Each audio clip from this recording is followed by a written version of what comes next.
Hi friends, அனைவருக்கும் வணக்கம். So இந்த வீடியோ பதிவில் வந்து அனதர் ஒரு நோட்டிஃபிகேஷன் பற்றி தான் நம்ம வந்து பார்க்க போகிறோம்.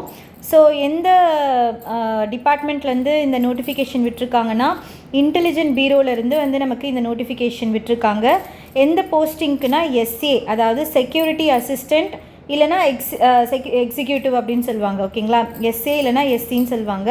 அந்த பர்டிகுலர் போஸ்ட்டுக்கு தான் வந்து இப்போ நோட்டிஃபிகேஷன் வந்து ரிலீஸ் ஆகிருக்கு. ஸோ இதில் வந்து எப்படின்னா, உங்களுக்கு வந்து லோக்கல் லாங்குவேஜ் வந்து கண்டிப்பாக தெரிஞ்சிருக்கணும். அதாவது இப்போ நீங்கள் சென்னையில் இருக்கீங்க, அதாவது தமிழ்நாடு அப்படின்னா தமிழ் வந்து நீங்கள் நல்லா தெரிஞ்சிருக்கணும். ஸோ இங்கே பார்த்தீங்கன்னா உங்களுக்கு கொடுத்துருப்பாங்க. ஓகேங்களா, சென்னை அப்படின்னா தமிழ் நமக்கு கண்டிப்பாக வந்து எழுத படிக்க ஓகேங்களா கண்டிப்பாக தெரிஞ்சிருக்கணும், பேச கண்டிப்பாக தெரிஞ்சிருக்கணும்.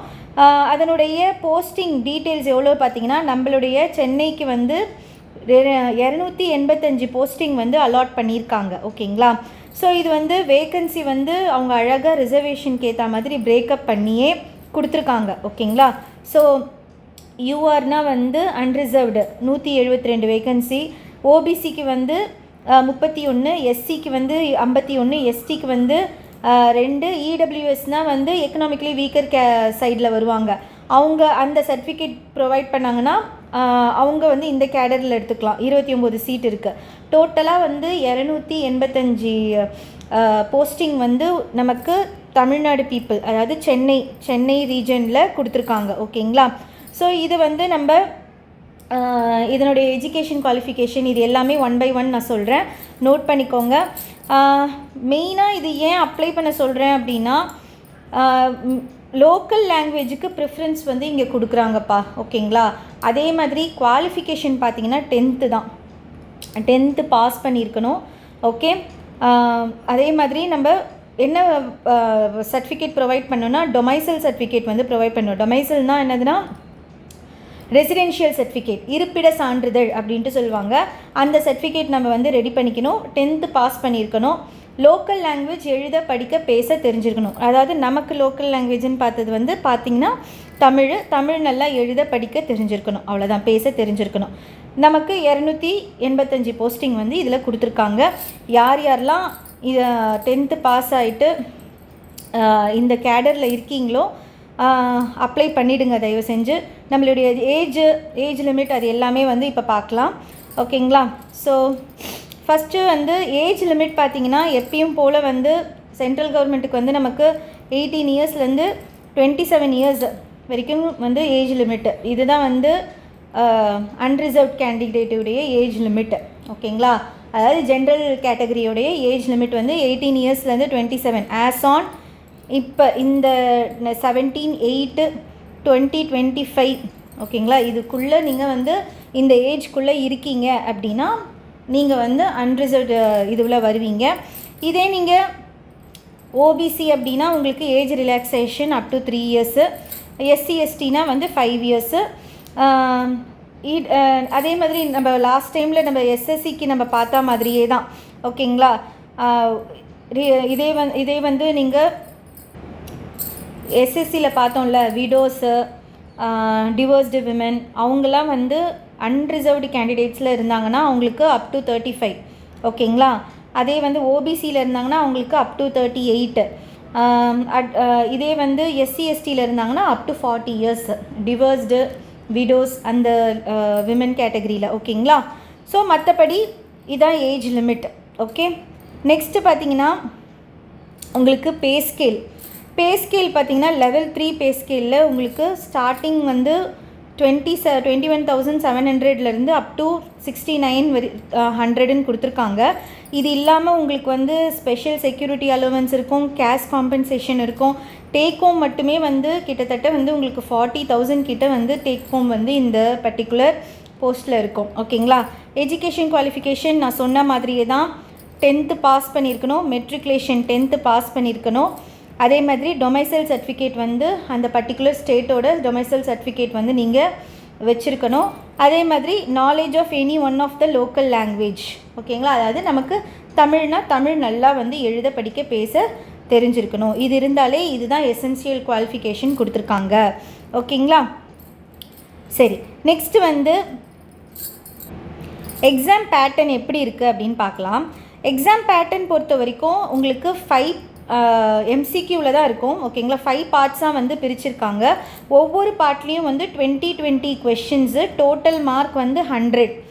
டைம் பார்த்தீங்கன்னா 1 hour டைம். ஓகேங்களா, ஸோ இது வந்து உங்களுக்கு வந்து சிபிடியில் தான் இருக்கும். ஓகேங்களா, objective type MCQ multiple choice கொஷினில் இருக்கும். ஒவ்வொரு கொஷினுக்கும் ஒரு மார்க்குன்ற மாதிரி தான் கொடுத்துருக்காங்க. ஜென்ரல் அவேர்னஸில் 20 மார்க்கு, ஆப்டிடியூடில் 20, ரீசனிங்கில் 20, இங்கிலீஷ் லாங்குவேஜில் 20, ஜென்ரல் ஸ்டடீஸில் 20.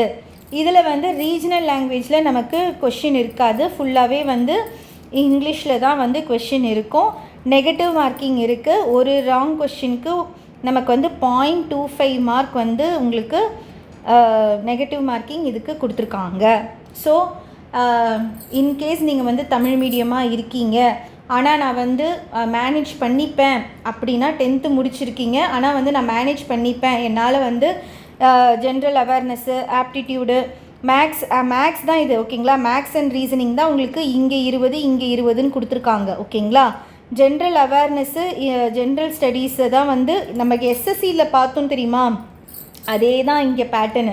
இங்கே தனித்தனியாக கொடுத்துருக்காங்க. ஜென்ரல் அவேர்னஸ்ன்றது வந்து உங்களுக்கு கரண்ட் அஃபேர்ஸு, ஸ்டாட்டிக், ஜிகே எல்லாமே வந்துடும். ஜென்ரல் ஸ்டடீஸ் அப்படின்றது வந்து நம்மளுடைய 10th ஸ்டாண்டர்ட் வரைக்கும் இருக்கக்கூடிய ஹிஸ்ட்ரி, ஜியாகிரஃபி, பாலிட்டி இதெல்லாம் வரக்கூடியது தான் ஜென்ரல் ஸ்டடீஸு. இதிலிருந்து ஒரு 20 மார்க்கு.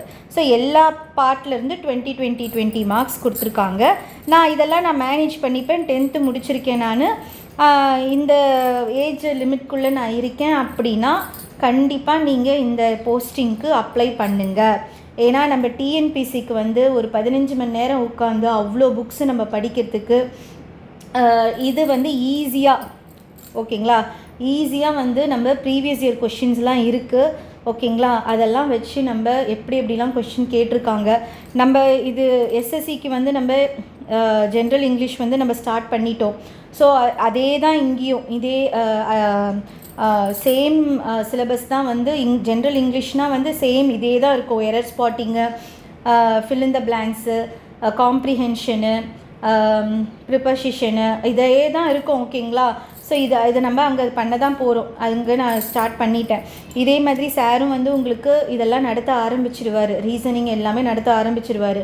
ஸோ இதெல்லாம் ஓகே அப்படின்னா நீங்கள் வந்து தமிழ் மீடியமாக இருந்தாலும் நான் வந்து பண்ணிப்பேன், அட்ஜஸ்ட் பண்ணிப்பேன், என்னால் வந்து படிக்க முடியும் அப்படின்னா இதை வந்து நீங்கள் அப்ளை பண்ணுங்கள்.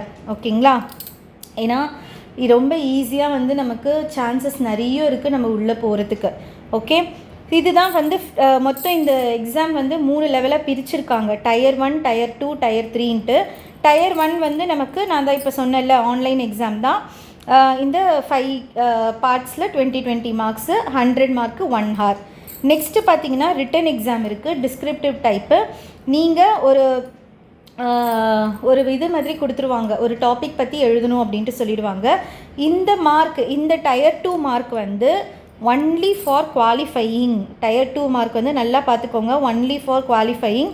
50 மார்க்கில் நீங்கள் 20 மார்க் எடுத்தாலே போதுமானது. நீங்கள் அதுவும் லோக்கல் லாங்குவேஜில் நீங்கள் இதை எழுதிக்கலாம். ஸோ அதாவது தமிழில் அந்த டாபிக் ஏதாவது கொடுத்தாங்கன்னா அந்த தமிழில் அந்த டாபிக் பற்றி ஒரு 500 வேர்ட்ஸ் ஒரு அந்த பேசேஜை வந்து நீங்கள் ட்ரான்ஸ்லேஷன் ஆஃப் அ பேசேஜ், அந்த பேசேஜை நீங்கள் தமிழில் நீங்கள் ட்ரான்ஸ்லேட் பண்ணணும், அவ்வளோதான். ஸோ 1 hour இதுக்கு வந்து மினிமம் மார்க் குவாலிஃபிகேஷன், அதாவது குவாலிஃபையிங் மார்க்குன்னு பார்த்தீங்கன்னா 20 மார்க் எடுத்தாலே இந்த பேப்பர் வந்து குவாலிஃபைடு. நீங்கள் டைரெக்டாக நீங்கள் வந்து இன்டர்வியூக்கு போயிடலாம். ஸோ உங்களோட கட் ஆஃப் வந்து Tier 1 அண்ட் Tier 3 வச்சு தான் வந்து உங்களுடைய Tier 1 அண்டு Tier 3 வச்சு தான் வந்து உங்களுடைய ஃபைனல் மார்க் வந்து உங்களுக்கு போடுவாங்க. புரியுதுங்களா? Tier 2 மார்க் வந்து எடுக்க மாட்டாங்க. That is only for qualifying. நல்லா புரிஞ்சுதுங்களா? ஸோ அப்போ Tier 1 நீங்கள் நல்லா கான்சென்ட்ரேட் பண்ணணும். அதுக்கப்புறமா இன்டர்வியூவில் 50 மார்க்கு. ஸோ நீங்கள் Tier 1லேயே நல்ல மார்க் எடுத்துட்டிங்க அப்படின்னா இன்டர்வியூவில் கொஞ்சம் கம்மியான கூட உங்களுக்கு Tier 1 மார்க் வந்து உங்களுக்கு காப்பாற்றி விட்டுடும். ஸோ அதனால் சூப்பராக வந்து நம்ம உள்ளே போகிறதுக்கு நிறைய ஆப்பர்ச்சுனிட்டி இருக்கக்கூடிய ஒரு போஸ்டிங் தான் இது. சரிங்களா? ஸோ அதே மாதிரி சென்டர் ஆஃப் எக்ஸாமினேஷன் நம்ம தமிழ்நாட்டில் இருக்கா அப்படின்னு பார்த்தீங்கன்னா இருக்குது. இத்தனை இடத்துல வந்து சென்டர்ஸ் போட்டிருக்காங்க. சென்னை, கோயம்புத்தூர், மதுரை, சேலம், திருச்சி, திருநெல்வேலி, வேலூர். ஸோ அங்கே சுற்று வட்டாரத்தில் இருக்கவங்க நீங்கள் ஏதாச்சும் ஒரு சென்டர் நீங்கள் சூஸ் பண்ணி நீங்கள் அப்ளை பண்ணிடலாம். சரி, அப்ளிகேஷன் எப்போ ஓப்பன் ஆகுது அப்படின்னு பார்த்தீங்கன்னா 26/7 அதாவது 26 அன்னைக்கு ஓப்பன் ஆகிடுச்சு. ஓகேங்களா? நீங்கள் டைரெக்டாக வந்து வெப்சைட்டுக்கு போயிட்டு, எந்த வெப்சைட்னா mhc.government.in இருக்குது பாருங்கள், mha.government.in இதில் போயிட்டு நீங்கள் ஆன்லைன் மோடில் போயிட்டு நீங்கள் அப்ளை பண்ணலாம். இல்லைனா ncs.government.in இதுலேயும் நீங்கள் போயிட்டு அப்ளை பண்ணலாம். ஓகே, அப்ளிகேஷன் ஃபீஸ் என்ன மேம் அப்படின்ட்டு பார்த்தீங்கன்னா, ஸோ எக்ஸாம் ஃபீஸ் என்னன்னு பார்த்தீங்கன்னா, எல்லா கேண்டிடேட்ஸ்க்குமே வந்து ரெக்ரூட்மெண்ட் ப்ராசஸிங் ஃபீஸ் வந்து 550. ஈவன் நீங்கள் எஸ்சி, எஸ்டி, ஓபிசி எல்லாருக்குமே வந்து 550 தான் வந்து ரெக்ரூட்மெண்ட் ப்ராசஸிங் ஃபீஸு. இந்த எக்ஸாமினேஷன் ஃபீஸ் 100 rupees வந்து ஓகேங்களா, யார் யாருக்கெல்லாம் அப்ளிகபிள் ஆகாது அப்படின்னா எஸ்சி, எஸ்டி பீப்புளுக்கு அப்ளிகபிள் ஆகாது. மற்றபடி எல்லாருமே இந்த ஓபிசி, இடபிள்யூஎஸ்ஸு, அதுக்கப்புறமா ஜென்ரல் கேட்டகரி அவங்க இந்த 550யோடு சேர்த்து இந்த எக்ஸாமினேஷன் ஃபீஸும் வந்து சேர்த்து அவங்க 650 கட்டணும். எஸ்சி, எஸ்டியாக இருந்தீங்கன்னா நீங்கள் 550 மட்டும் கட்டினா போதும். புரியுதுங்களா? ஓகே. அதே மாதிரி எஸ்சி, எஸ்டி, ஃபீமேல் கேட்டகரி இவங்களுக்கு மட்டும், ஃபீமேல் கேண்டிடேட்டாக இருந்தாலும் நீங்கள் 550 மட்டும் கட்டினா போதும். சரிங்களா? மற்றபடி வந்து எல்லாருமே வந்து மேல் candidate, under reserved, EWS, OBC category வந்து 650 rupees நீங்கள் பே பண்ணணும். ஓகேங்களா? இதான் வந்து எக்ஸாமினேஷன் ஃபீஸு. கொஞ்சம் ஹை தான், பட் கண்டிப்பாக நீங்கள் உங்களால் முடியும் அப்படின்னா நீங்கள் கண்டிப்பாக வந்து இந்த எக்ஸாமுக்கு அப்ளை பண்ணுங்கள். அதே மாதிரி பிடபிள்யூபிடி டிசேபிள் கேண்டிடேட்க்கு வந்து இந்த எக்ஸாம் அப்ளிகபிள் இல்லை, அவங்களால வந்து இதை அப்ளை பண்ண முடியாது. ஓகேங்களா? ஸோ ஒன்லி ஃபார் இந்த ரிசர்வ்டு பீப்புளுக்கு மட்டும்தான். ஸோ டிசேபிள் கேண்டிடேட் இதுக்கு அவங்களுக்கு இந்த எக்ஸாம் வந்து அப்ளிகபிள் இல்லை. ஓகேங்களா? ஸோ அதையும் நான் சொல்லிடுறேன். ஸோ அவ்வளோதான், ஆல்மோஸ்ட் எல்லாமே நான் சொல்லிட்டேன். இதுலேயும் வந்து சேம் உங்களுடைய ஃபோட்டோகிராஃப், உங்களுடைய சிக்னேச்சர் இது எல்லாமே வந்து நீங்கள் அட்டாச் பண்ணணும். ஓகேங்களா? சேம் அவங்க வந்து எல்லாமே சொல்லியிருக்காங்க எந்த மாதிரி இருக்கணும். ஓகேங்களா? நாட் ஓல்டர் தென் 12 வீக் முன்னாடி இருக்க ஃபோட்டோலாம் அட்டாச் பண்ணக்கூடாது, ரீசன்ட் ஃபோட்டோ தான் அட்டாச் பண்ணணும். லைட் பேக்ரவுண்ட் இதெல்லாமே உங்களுக்கு சொல்லியிருக்காங்க, இன்ஸ்ட்ரக்ஷன் கொடுத்துருக்காங்க. இதனுடைய நோட்டிஃபிகேஷன் பிடிஎஃப் வந்து இந்த வீடியோ கீழேயே நான் கொடுக்குறேன். நல்லா வந்து ஒவ்வொரு ஸ்டெப்பும் எப்படி எப்படி அப்ளை பண்ணணுன்ட்டு வந்து உங்களுக்கு சொல்லியிருக்காங்க. நீங்கள் ஃபஸ்ட்டு வந்து ஒரு proper email ID and phone number வச்சுட்டு நீங்கள் உங்களுடைய ரிஜிஸ்ட்ரேஷன் ப்ராசஸ் வந்து நீங்கள் ஸ்டார்ட் பண்ணலாம். ஓகேங்களா? Proper email ID and mobile number வச்சுட்டு நீங்கள் வந்து ஸ்டார்ட் பண்ணலாம். ஸோ ஸ்டெப் 1 ரிஜிஸ்ட்ரேஷன் முடித்தோடனே அப்ளிகேஷன் ஃபார்ம் உங்களுக்கு ஓப்பன் ஆகி இது எல்லா பர்சனல் டீட்டெயில்ஸு, குவாலிஃபிகேஷன் டீட்டெயில்ஸ் எல்லாமே ஃபில் பண்ணி நீங்கள் உங்களுடைய ஃபோட்டோவும் சிக்னேச்சர் இமேஜும் வந்து நீங்கள் இதில் என்ன சைஸ் கொடுத்துருக்காங்களோ அந்த சைஸில் நீங்கள் அப்லோட் பண்ணணும். அப்லோட் பண்ணிவிட்டு உங்களுடைய எக்ஸாம் ஃபீஸ் வந்து நீங்கள் கட்டிடணும். ஓகேங்களா? அவ்வளோதான். இது பண்ணிட்டீங்க அப்படின்னா நீங்கள் வந்து இந்த ப்ராசஸ் வந்து முடிச்சிடுவீங்க. இந்த நோட்டிஃபிகேஷனில் உங்களுக்கு ஏதாச்சும் டவுட் இருக்குது அப்படின்னா நீங்கள் கமெண்ட் செக்ஷனில் போடுங்க. ஒரு ஷார்ட்ஸ் வீடியோவோ இல்லை நம்மளுடைய டெலகிராம் சேனலில் உங்களுக்கு நான் அப்டேட் பண்ணுறேன். டெலகிராம் சேனல் லிங்க்கும் வந்து நான் கீழே கொடுக்குறேன். அடுத்தடுத்த வீடியோ பதிவில் உங்களுக்கு அப்டேட்ஸ், அது பற்றின அப்டேட்ஸ் வந்து உங்களுக்கு வரும். சரிங்களா? ஸோ எஸ்எஸ்சி வீடியோஸ் வந்து நான் ஸ்டார்ட் பண்ணிவிடுவோம், நீங்கள் கவலைப்பட வேண்டாம். ஓகே, எஸ்எஸ்சிக்கான ஜென்ரல் இங்கிலீஷ் பொறுத்த வரைக்கும் நான் தான் ஹேண்டில் பண்ண போகிறேன். ஸோ அது உங்களுக்கு ஸ்டார்ட் பண்ணிவிடுவேன். சேம் அதே ஜென்ரல் இங்கிலீஷ் தான் வந்து இதுக்கும். ஸோ இதுக்கும் நீங்கள் எலிஜிபிளாக இருக்கீங்க அப்படின்னா அப்ளை பண்ணிவிடுங்க. ஓகேங்களா? Okay friends, thank you. இதனுடைய நோட்டிஃபிகேஷன் கீழே டிஸ்கிரிப்ஷனில் கொடுக்குறேன். ஸோ டவுன்லோட் பண்ணிவிட்டு நீங்கள் ப்ராப்பராக வந்து நீங்கள் பார்த்துட்டு அப்ளை பண்ணிவிடுங்க. Thank you.